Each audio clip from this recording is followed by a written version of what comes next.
ang nakatagong misteryo ni Kristo sa disyerto na hindi itinuturo sa marami. Sa gitna ng mainit at walang katapusang disyerto, naglalakad ang bayan ng Israel, pagod, uhaw, at halos mawalan na ng pag-asa. Ang araw ay tila apoy na bumabagsak mula sa langit. Ang buhangin ay parang nagliliyab sa ilalim ng kanilang mga paa. Ang kanilang mga anak ay umiiyak. Ang kanilang mga hayop ay nanghihina. At ang kanilang mga puso ay unti-unting pinupuno ng takot. Ito ang panahon matapos silang ilabas ng Diyos mula sa pagkaalipin sa Ehipto. Pinangunahan sila ni Moises, ngunit sa disyerto, ang kalayaan ay tila mas mahirap kaysa sa pagkaalipin. Bakit mo kami dinala rito? Sigaw ng ilan. Mas mabuti pang namatay na lang kami sa Ehipto. Ngunit hindi sila iniwan ng Diyos. Ang bato sa Horeb. Sa aklat ng Exodus 17, inutusan ng Diyos si Moises. Hampasin mo ang bato sa Horeb at lalabas ang tubig. Sa harap ng matatandang pinuno ng Israel, itinaas ni Moises ang kanyang tungkod. Ang parehong tungkod na ginamit sa paghati ng dagat na pula. Isang malakas na hampas. Isang katahimikan. At biglang sumambulat ang tubig mula sa bato. Tubig sa gitna ng disyerto.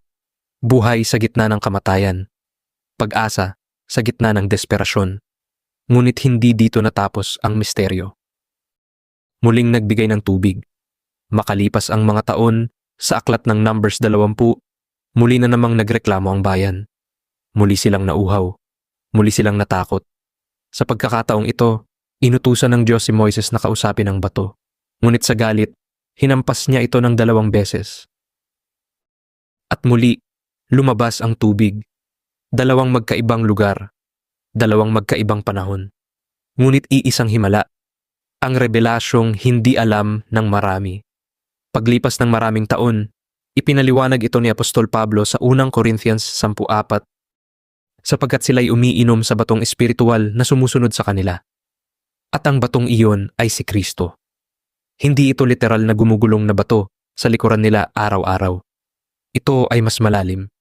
Ang batong sumusunod ay simbolo ng presensya ni Jesus Christ, ang espiritual na nagbibigay buhay. Habang sila'y naglalakad sa disyerto, hindi nila alam na ang Mesiyas na darating pa lamang sa hinaharap ay espiritual ng kasama nila.